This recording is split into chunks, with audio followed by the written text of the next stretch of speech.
Sa kauna-unahang pagkakataon, matapos ang tinaguriang Maguindanao Massacre, nagsalita ng operator ng backhoe na ginamit sa paglilibing sana sa limot ng 58 biktima. Idiniin din niya ang mga akusadong miyembro ng pamilya Ampatuan na nagutos umano sa kanyang mga hakbang sa karumal-dumal na krimen. Nakatutok si June Veneracion, exclusive. Ako po si Bong Andal, katiwala po ng mga Ampatuan. Katiwala po ng mga heavy equipment sa Kapitolyo. Ako po yung inutusan nila maglibing sa nangyaring massacre na yan.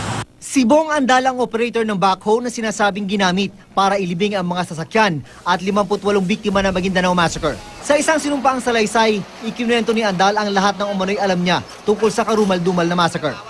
Ang laman ng affidavit niya, sinabi niya sa harap ng kamera. Ito ang unang pagkakataon na nagkwento si Andal matapos ang halos 4 na taon.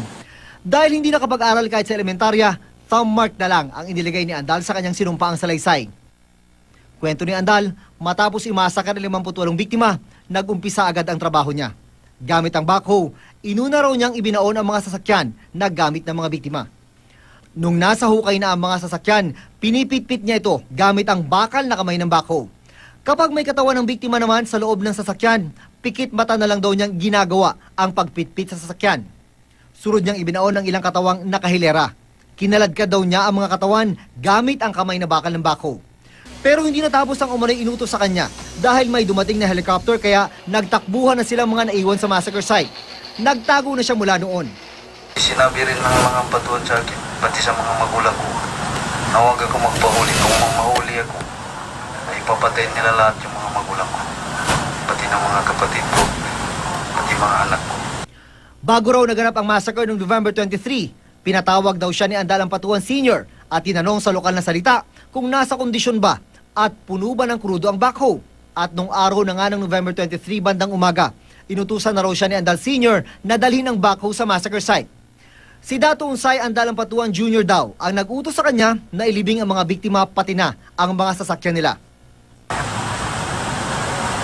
Inutusan po ako ni Dato Andal na dalhin ko yung bago doon sa crossing Masakay.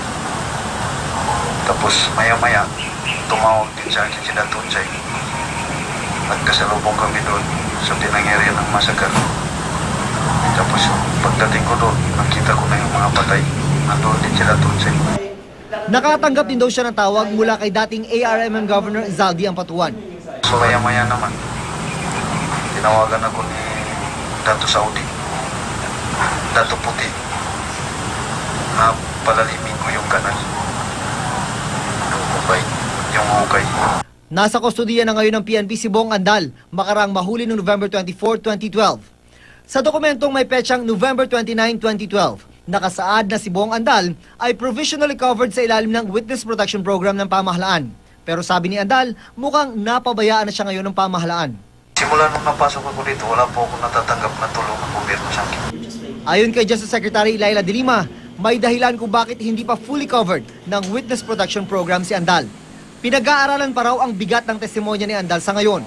For example, the testimony is on very material points and the testimony can be corroborated and the testimony is essential to achieve conviction.